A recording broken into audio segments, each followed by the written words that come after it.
Rapid growth of your business can be exhilarating, but it could turn your business dream into a nightmare. This episode analyzes controlled growth versus uncontrolled growth. Addressing this distinction often leads to the difference between success and failure of your business. Our Favorite Tools for Entrepreneurs podcast addresses tools and concepts that are useful for the launch and growth of entrepreneurial ventures. Your two hosts will be Professor Gary Palin and serial entrepreneur Ryan Budden. Well, hello, Ryan. How are you doing today? I'm doing fantastically. What about you? I'm having a great day. Things are going really well. Cool. Today's topic, I think, is an interesting one. It's controlled growth versus uncontrolled growth. I always look at growing a company as analogous to a balancing act of a tightrope walker in a circus. And you have to walk that rope without a net. High risk is what I'm hearing. When people are looking at the growth component of a business, rapid business growth, it's very exhilarating. It's a wonderful time for your business. You get very excited about that. Revenue's flowing, profits are accelerating. But a problem is you have to also maintain your high level of customer service and satisfaction, and it becomes more difficult as you grow rapidly. What are your thoughts on the concept of controlled growth versus uncontrolled growth? As you said, it's exhilarating. It's another one of the topics that I feel like comes up a lot when I'm working at the Entrepreneurship Center, and people get so excited by this rapid explosion of growth. And oftentimes that's the kiss of death. They're not able to build a strong foundation of a business. They're just focused on top line revenue. And this kind of goes back to our cash flow conversation. They're solely focused in one aspect of the field and not focused on how are they actually growing a strong company. And there's histories of companies that have accelerated and then crashed and burned very rapidly. Like, for example, probably using an Osborne 1 laptop. Oh, yeah. Do you have any idea who Adam Osborne is? No, I have no idea, honestly. He was the person through Osborne Computer launched the very first laptop. Okay. And that was in 1981. Interesting. Accelerated growth. It originally retailed, we're talking $1981 for $17.95. Jeez. In 1983, they declared bankruptcy. Yeah, that's kind of amazing, isn't it? I think most people listening and myself would have credited Apple for creating the first laptop. Yes, and Adam Osborne is just a footnote in computer history, but he was a superstar. He was on the cover of all the business magazines at that point of time. Wow. So he's a great example of a company that had uncontrolled growth and crashed and burned. Typical things you see with uncontrolled growth that are warning signs, your accounts payables and your communications start getting backlogged because you're so busy filling orders. If your suppliers tell you you are now on COD, cash on delivery, well, you're not paying the bills and you're having a problem with cash flow because you have sales coming in, but you have to expand your infrastructure so rapidly. You have to start hiring employees. You're doing it faster, so therefore your decisions aren't as strong. You can't train them. You have to start bringing in more equipment, larger facilities if you're manufacturing. And all of that in the midst of really fast moving, you're going to make mistakes. And your accounts receivables can't keep up with your accounts payables. And your cash flow goes to hell. Yeah, I think that's a really good point. The two areas that I really see companies struggling to keep up with that is quality control. I think everybody has ordered a product off of Amazon that goes viral or a product off Instagram that goes viral. And it seems like the quality control has just, that step has been missed entirely. That's the big one. And the other one is depth of the organization. I see a lot of times small teams going into this hyper growth mode that don't realize, well, now you need sales managers.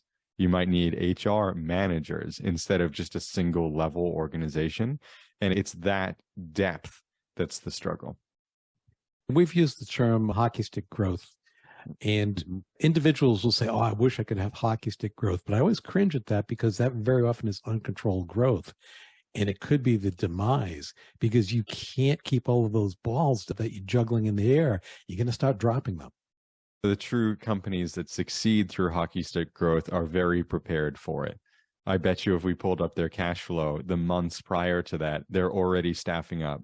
They're already increasing their procedures and protocols that they're going through because they're prepared for that growth. It's the organizations that aren't that then you see the hockey stick and the crash on the other side. I have a good friend, must have been about 20 years ago, was very excited when I was meeting with him. And he's telling me that for the past 5 months, they have experienced 3 times sales growth every month for 5 straight months. My comment to him is, I hope you're spending a lot of time with your banker and you better have a line of credit. And he didn't understand what I was talking about. 2 years later, he was bankrupt. Wow.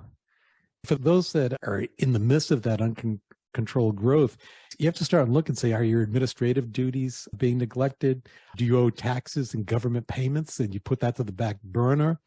Your record keeping is falling behind because you're putting out fires and you say, I'll get to those later. And things are accelerating at such a rapid pace, you never get to them.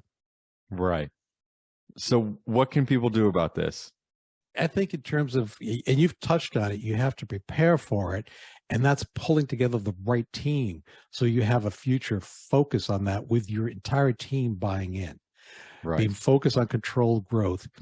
This going back to our previous podcast of cash flow, you have to keep your finances in check, continually monitor them. And also you have to utilize working capital. So before you experience that, you may want to get a line of credit with anticipation of that balance. I would also say keep an eye on your strengths, because if you're not paying attention, your strengths start to dissipate, and what brought you to the growth starts to dissipate and evaporates, and then you start to have a decline in sales. The team and the entire company has to focus on scale in a controlled fashion. That would be my recommendation. There we go. Well, that was a seriously complete answer. I think the only thing I'll add is oftentimes we talk about a tenement of sales being creating a sense of urgency. Well, I would say that sense of urgency is often more felt internally. So instead of creating it for the customer, you're creating it for yourself. And I just challenge people to think of it. You still want to create that sense of urgency in a sales campaign. So instead of feeling like you need to meet the demand, use it as a skill, right? Tell people that you've been so successful, you've sold out. The next batch is arriving at this time. You can sort of use it to build hype from a sales perspective instead of letting it cripple you from a sales perspective. That communication is key. We've seen people using social media and various funding platforms where they've been so successful, they really irritate the customer base because they can't deliver on the promise. I think everybody's experienced this around the holidays times. They oversell the widget that they're selling, and then nobody gets the gift or whatever it is by Christmas.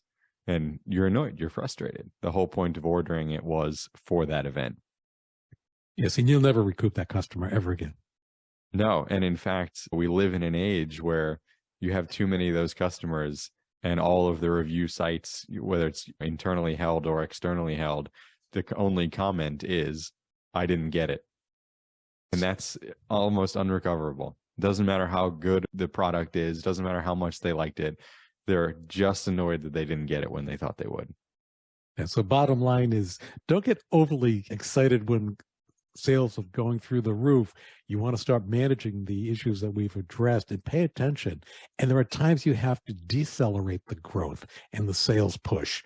Otherwise, you may have a company that crashes and burned. The footnote in 30 years from now, you may be the next Adam Osborne. That's exactly right. You'd rather double sales every month than quadruple it for 3 months. Definitely. Well, any other final thoughts on controlled growth versus uncontrolled growth before we wrap up?